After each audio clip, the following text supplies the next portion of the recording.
Welcome to the third episode of the Most Serious Podcast. Today, I have a college classmate of mine, Aditya, with me, and we talk about entrepreneurship. We talk about how social media can be used as a great platform for building a brand or a business. We also talk about different venues or different areas in which entrepreneurship is risen in the recent past. So, let's get into the episode now. Here we are with the third episode for our podcast, the most serious podcast. And today I have a very interesting friend of mine with me. Welcome, Aditya. I'm glad to be here. Thanks for inviting me for this wonderful session. Now, since I know you, we've known each other from a couple of years now, and we're in the same college, obviously. So we both know how much invested in entrepreneurship and how much do we appreciate business side of things.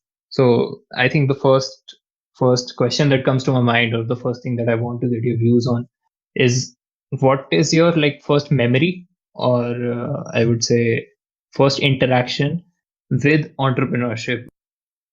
Okay, well, to be very honest, like the way I had been introduced to entrepreneurship was, I guess, in the orientation session of our college, where there were different societies, they were vouching for their stuff that they do. So I came up with this e-cell, and all that they displayed was very lucrative to me. Somehow, it was not the entrepreneurship which they marketed. I guess they marketed the skill set which they teach, and it somehow was in very much sync with what I was doing or what I was interested in, right? There was marketing, there was a lot of speaking involved, there was a lot of things like which we say like a non-technical side or the soft skills, which they were marketing and which was something I was very much interested in. I've never been a shy person, to be very honest. Like I've always been an extrovert, and I've been into stage shows and speech competitions, and not bragging, but yeah, this was something which they marketed, and I was like, oh, this is my call. This is something which I like. This is something which I really want to do, maybe. And I just cling on that thing, and I entered ECEL, that is the entrepreneurship cell of our college. And yeah, the journey began right from first year. Initially being in the content department, I used to write the content we were supposed to do. So that was my first year. That post that I joined the PR department as PR head. That was my second year in entrepreneurship cell.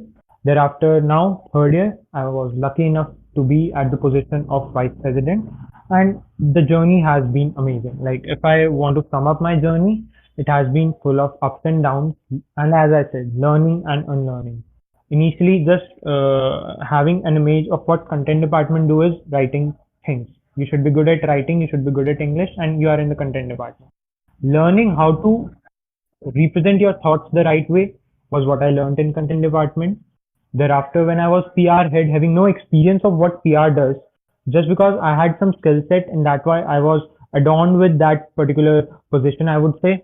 So it was another amazing experience of networking and representing, doing PR things, and added to it, there was a sense of responsibility as well, because yeah, I was a head at that time, and having people, 5 to 6 people under me, mentoring them in something which was very new to me myself.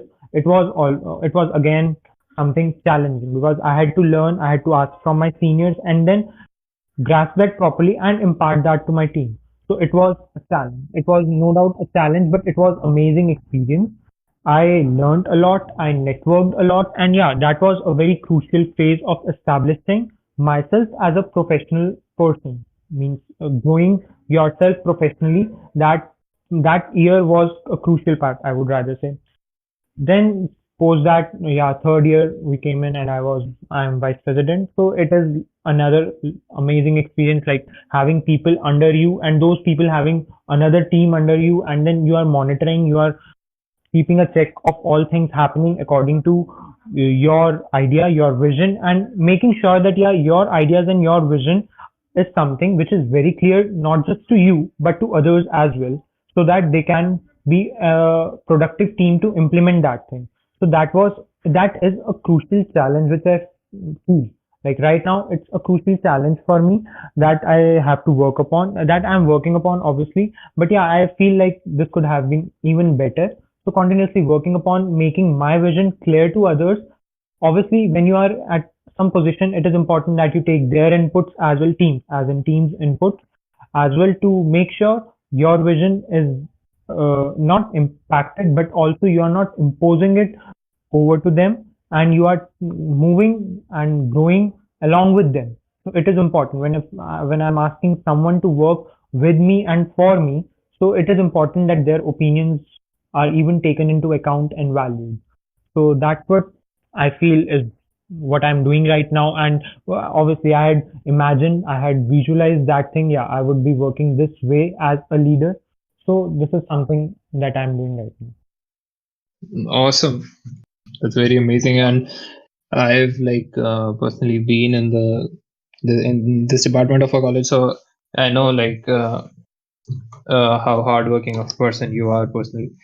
That's a great thing, and I think anyone listening to this can take away this certainly from this episode, that it's a constant process of learning along the way. I'm also very interested, like you've been mentioning learning and unlearning stuff. So what's particularly that you have been unlearning? Because you mentioned it a lot. Yeah, obviously, when you are in a team or you work with a team, there are different mindsets of the people, which is something maybe I guess at times you feel annoying. You have to unlearn that. If I have to answer this in terms of unprofessionalism, like there are things which you don't like, and you have to make a go with it. Okay, so that okay, you have to bear with it. That makes total sense, actually. Now, since as we were talking before earlier this episode, we thought about uh, since we both follow entrepreneurship a lot, and we tend to discuss it usually. So, could you tell me, or could you tell us all about some different aspects of entrepreneurship per se? Because they've been on the rise lately. So, like, what's happening in that world? What are the new changes that are developing? So yeah, of late, entrepreneurship has taken a new curve, I would say. Like entrepreneurship was something like if we sum up what entrepreneurship is really, so it's basically a new idea coming up to maybe I would say as a part of solution to what generally problems the world is facing. Maybe I've got some issue or problem, and you come up with a solution. So you establish a company, you establish a startup to solve that issue. But today, what I have seen of late, entrepreneurship has taken a new curve because most of the developments have taken place. Though people have problems, there are issues coming up. But now, what people are doing, they are facilitating the comfort. So there is a new curve that it has taken, and entrepreneurship has itself taken a new curve. Like there are people who are into dancepreneurship. Like this is something which baffled me completely. And when I just heard of it, a person who has his skill set as dancing has become an entrepreneur and is into giving some classes. Not just classing, they are choreographing, and they are choreographing events. They are choreographing marriages, and that is an amazing way. That's amazing way to earn. That's amazing way to grow. And they have taken like online platform, social media as their home. Like with zero investment, you have a skill and you are putting it to the public. Come, view, watch, appreciate, and grow. This is something like this is on another rise at another level. People are into food blogging. You must have seen travel blogging. This is all like these are the different forms entrepreneurship has taken up today. People are into physical fitness. Okay, if I'm into gymming, and I certainly don't have enough resources to establish a gym or run a gym of my own, probably I'll begin with YouTubing on running my Instagram page, and I'll be mentoring people and their fat loss journeys. And yeah, that is kind of a free PR you are getting, man. Like social media has acted such a good tool and device to grow that these days people are just having a skill, because often what happens, like not everyone is into academics, right? There are some soft skills that you have. Everyone has got some skill. Maybe it's dance, maybe it's someone's good at speaking, or there are people who are good at mentoring. So they have taken up social media as a platform, and they have begun their entrepreneurship journey right from there. People are into food blogging. They are growing like anything. They have been rated by Zomato.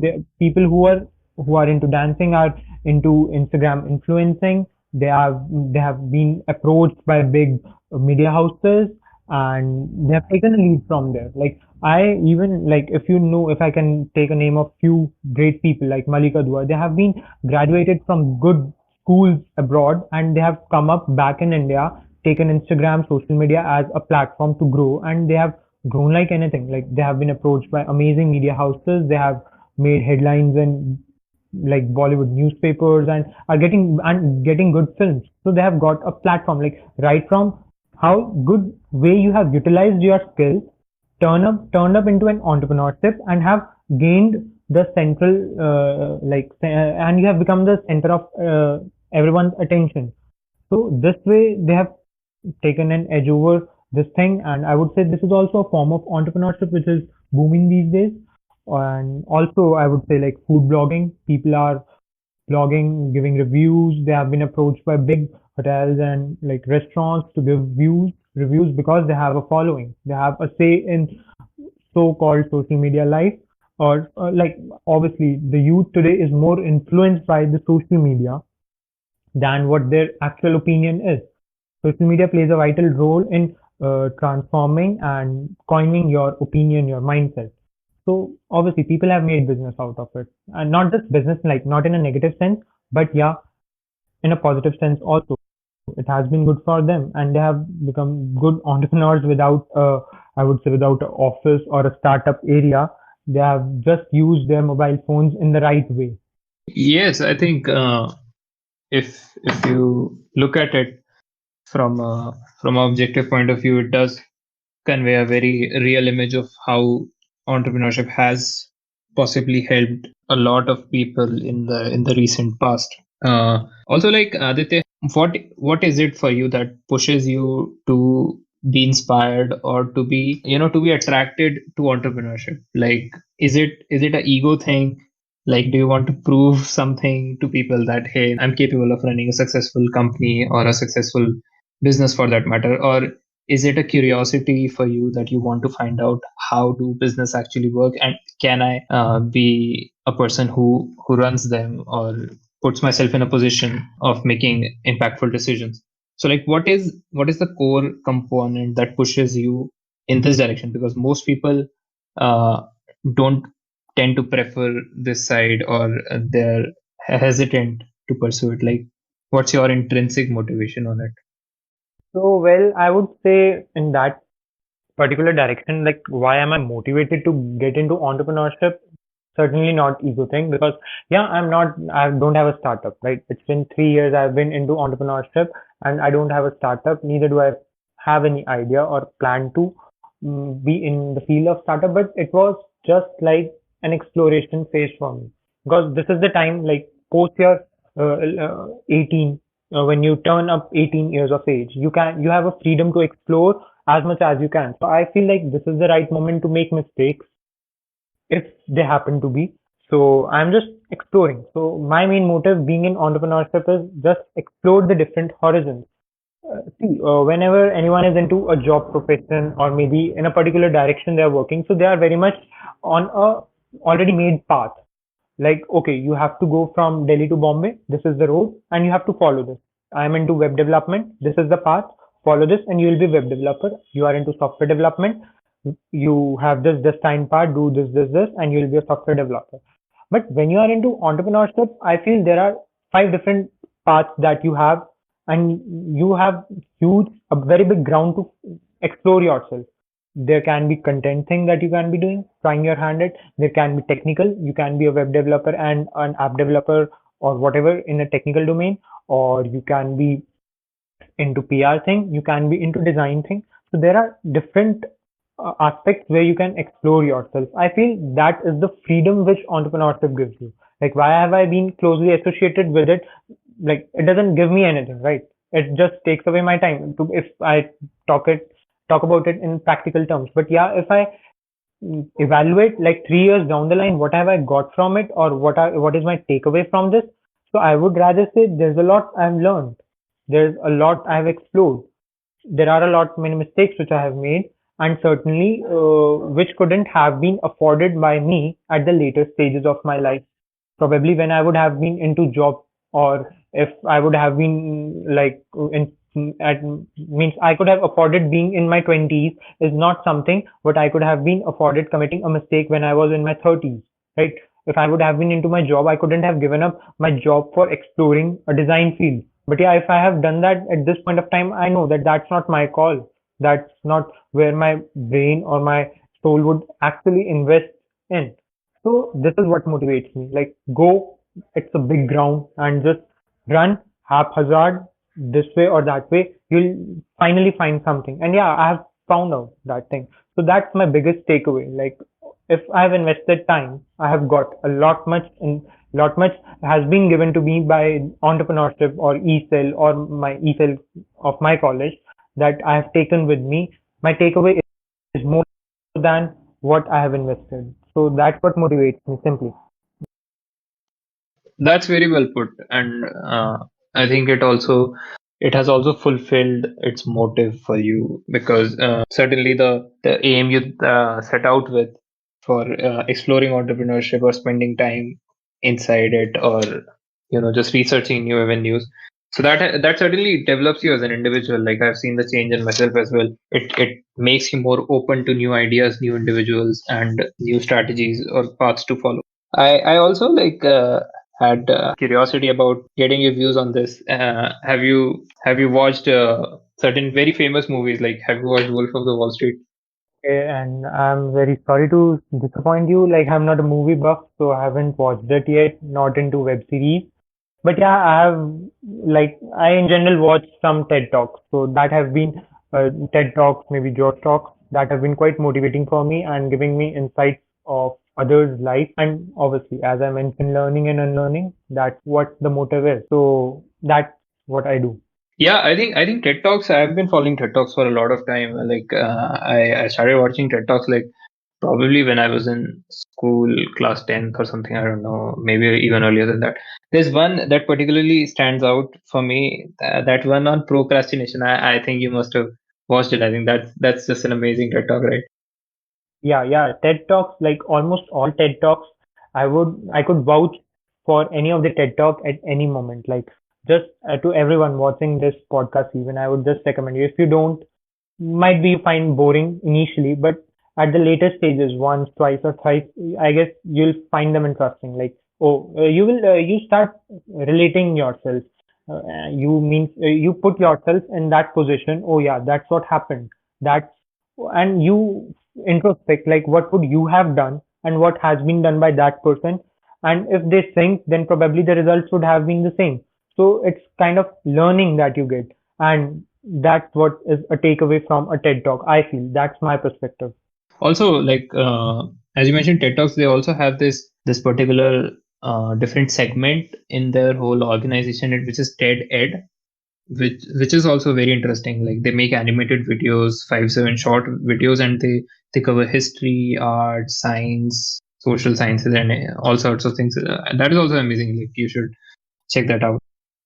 Yeah, yeah. I've been following quite some of them and they have been amazing. In fact, there have been a lot much about new technologies, TED Talks related to new technologies that have come up, like neuromarketing. I've been following a quite few neuromarketing TED Talks and they have been amazing, like giving you true insights of what the new fields are. So I feel that they are a great platform to educate people. You've been into new tech, you've been into new advancements in technology, and you're really interested and intrigued by it. So, would you trade your childhood for the current childhood that children are having? Like the impact of social media back then when we were kids, and the impact of social media for now, like the kids that they have the access to the technology versus the access that we had to technology. So, would you trade your childhood for a childhood in today's world? Okay, so to that, I would answer saying like I would at any moment prefer my childhood and the kind of childhood that we have had. That's been like a golden period till date. I would say like of my 20 years of my life that I have lived, I would say the first 10 years, the childhood that we have had been awesome, great, worthy, and had been is something the phase that phase is something like we would always cherish because we haven't lived those days post that. Like there has been an inclusion and intervention of technology, and that has certainly been harmful. I would say that has been intruded in our lives in so much way. It has got a major position. It's something which has taken up a lead role in our lives, and that is kind of intruding, very much intruding, because the kind of life kids these days live is so much revolving around social media. Like no doubt we had less of YouTube that time back then. Like we had just computer where we could only play Mario or whatever very basic games. I would say like I remember playing just Pocket Tanks, and these days I don't even have heard. It's been long that I would have ever heard a kid saying playing Pocket Tanks or whatever the games we used to play, right? So it's okay, but it was less of tech, less of exposure, but all that we did was not at least toxic. The kind of things kids watch these days is highly toxicated, inappropriate to what the age group should be watching, and their age, and it's kind of creating an image which is very non-realistic. I would sum up saying that. Like YouTube shows things or social media presents things which is not very realistic, right? So it's creating a wrong image of what society is like to the kids, to the new generation. And I feel that there is a kind of detachment required. And Our childhood was, I think, internet had a very little impact till we were probably 11 or 12 years old. After that, only we kind of figured out this whole internet thing or social media, if uh, if you would say. But yeah, today it has been taken like out of bounds, the access that people have. So yeah, it was certain to have some negative impacts. So tell me, like Aditya, are you in general a avid thinker of life, or do you take a pause and think about the bigger picture, or the the cosmic view of this world? Like, do you think that people do activities and they have meanings? People's lives have meanings, and they have a purpose, or how should they follow it, or figure it out? Like, what's your take on all the meaning of life stuff? if I give an honest answer to this, of late I wasn't doing this. But yeah, last 1 year, as I mentioned earlier, also has given a lot of time for us to think. And yeah, there was a point when I started introspecting and yeah, sitting in a room and thinking like what this life is, the real purpose. And probably I have started giving this part as well a thought. And yeah, means I'm into this thing also. Like I'm an ardent believer of karma, if you would say. Like yeah, I give a thought to what you are supposed to do in life. There has to be an aim, there has to be a goal, provided you are working towards it without harming anyone in true means. Like obviously these are all materialistic things. And with this, we conclude our third episode. I know it was a short episode. I hope you liked it. We would be back soon with another amazing and interesting conversation. Cheers.